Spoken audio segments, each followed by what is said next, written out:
Hi everyone, welcome to the next video in this series from the Menuet de Bonheur, I don't know how to say it, book.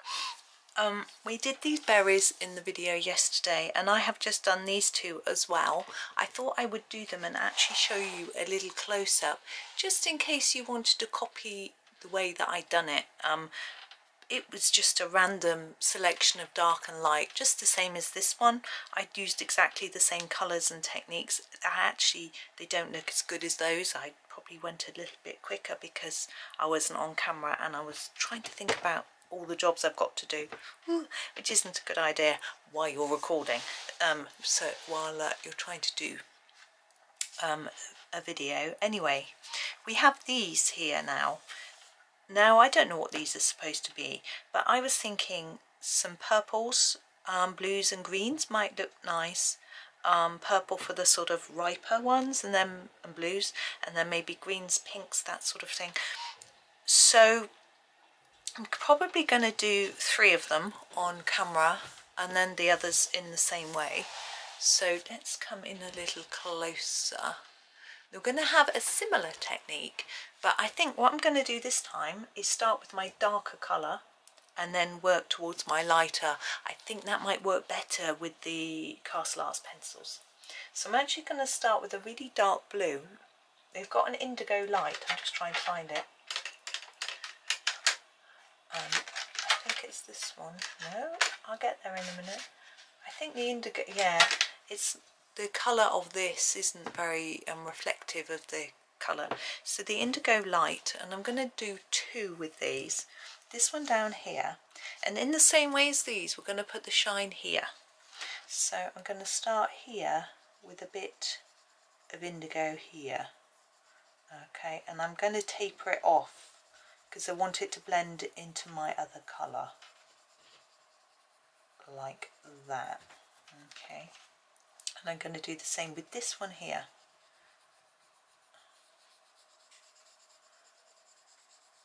Just lightly, really. I've gone onto the branch, but never mind. That one I'm not. We're going to not do that the same colour. Now we're going to move on to a purple. I think I'm going to use the mulberry. It's quite dark. It might almost be a very similar colour. I'm trying to find it. Of course it doesn't want to. There it is. Mulberry. And I'm only going to use this on one of them. So just this one. Again, it's very random who I pick, which I pick. Going out of the lines because it's so blunt. Where's the sharpener? There it is. I moved it away. It was in my way earlier, so I moved it. Not very sensible.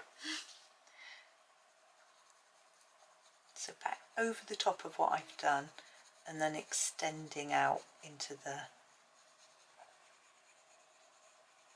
central part of our berry a little bit more, just tapering it off like that. And I might just do a little bit on this one, just a tad. Now I'm very aware we've got these sort of bits here and here. I'm going to do those now, so they're not in my way. I was sort of tempted to do the brown because I think they're like a dead bit of flower, but I think they'll probably look better in black just because of the colour scheme we've got going on. So I'm going to use the black to just do this bit here. Oops. And this bit here. Now looking at this, we've got a deep bit in there. That bit in there needs to be a bit darker than that there. I haven't done it that hard because I'm thinking I do want a bit of brown, and the Van Dyck brown sounds weird, slightly purpley, I always think. Sort of in the way of a Caput Mortem is. So I think it will work if I just use that on top there and here, hopefully. There we go.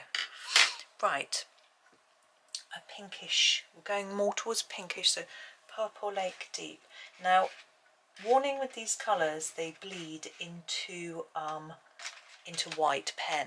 So if you're wanting to do a bit of a shine like we did on these, you need to leave the paper white. If you try and put white pen on top, it will just bleed into it, so it's not going to work.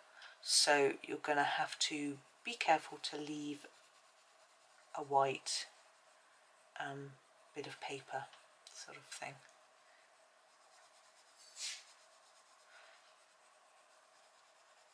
So I love this colour, so I'm using it a bit more thickly, but I'm going to fade it here, but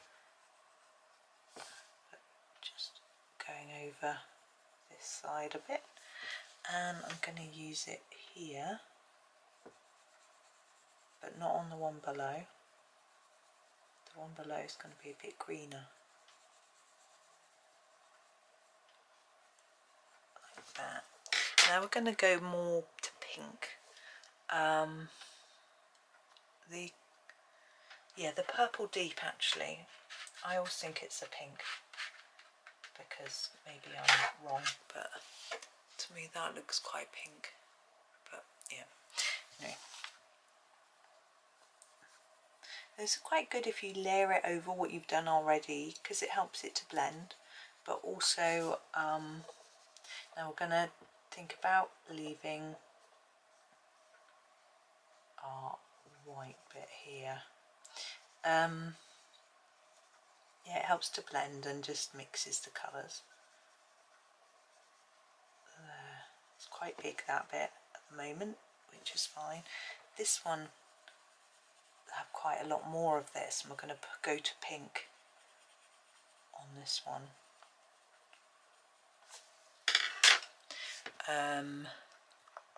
Just trying to find a pink that's going to match. I'm thinking that the grenadine might work. Just got to find it. Here it is. We're going to use a tiny bit of it on here, just to reduce the area of that. A little bit like that. But here, I'm going to use a lot more.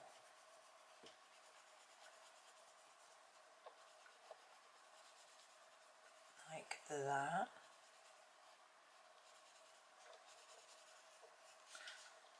I'm just going to put it right over. And this one, I'm going to use green. It's going to be a sort of less ripe berry. I rather like the cadmium green pale for this. I've got to find it though.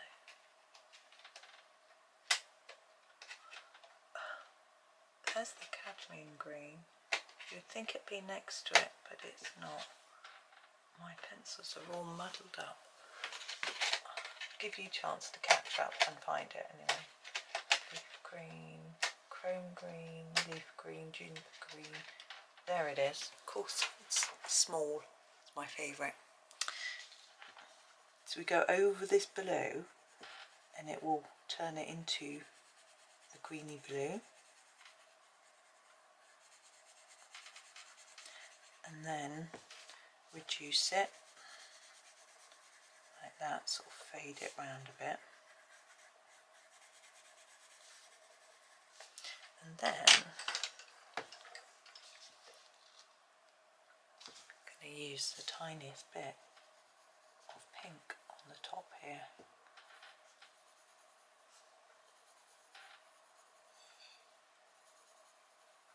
like that.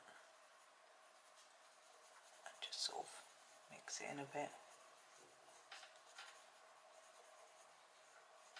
Now I'm going to use a colour over these to sort of mix them up together. The azalea pink is good for this one. It's just going over the top, still not burnishing it down too much. I'm just making sure there are no big gaps. Obviously that white bit I want to preserve, but nothing else. And the same here.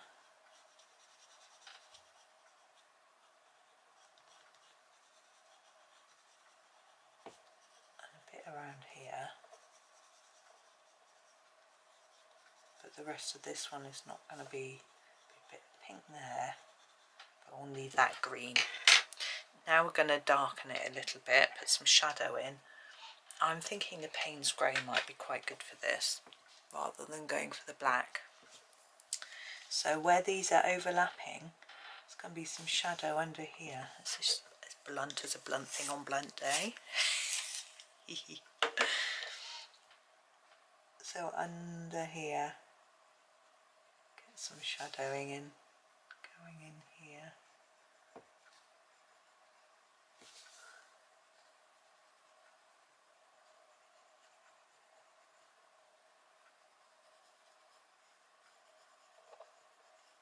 Just putting a bit of extra down here too.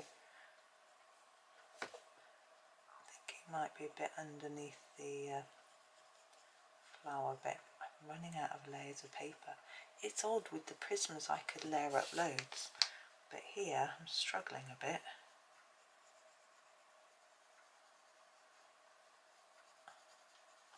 There we go. I'm just going to erase where I've gone out of the lines here. Okay, so we've got these three, and I'm gonna be doing variations of this for the others, so it's similar. But we need to do I think that bit down there is a bit of leaf, okay, but the stem and leaves, how long have we been going? Not very long. So I'm going to show you stems and leaves for these. We haven't done the leaves on these, I know what we will do it, so don't worry, maybe when we do the branches. But I'm just going to do this stem and these leaves so that you can, shall I say it again, stem and so you can colour those. I'm thinking if we do the stem in a brownish green, I quite like that. Sap green I'm going to start with. I found that just now. There it is. Sap green. And I'm going to do the stem. Now I've only got one stem on the berry that we've coloured, so just do this one. So I'm going to start with that and take that into the tops of the leaves, a few of them. I'm going to have to, because we've done the berries all differently, I'm going to have to stick to that with the leaves as well, not do them all the same. So here's our cadmium green, and I'm going to do bits of some leaves in this, like that. Now I'm going to get a brown, yeah, the walnut brown. There we go. To do some of this stem, so because I wanted it to look a bit more like sort of twig-like, just putting dashes here and there, and because this is an autumnal picture, I'd quite like a bit of brown on some of my leaves, and I'm going to mix that with the green gold, I think.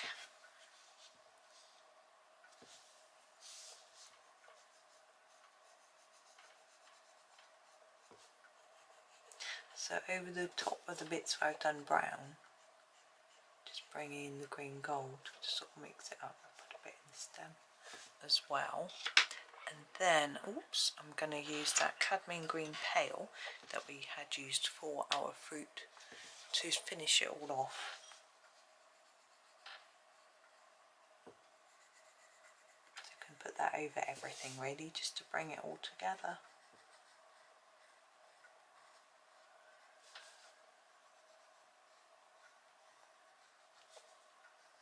Now obviously I haven't done all the leaves, that's just a few.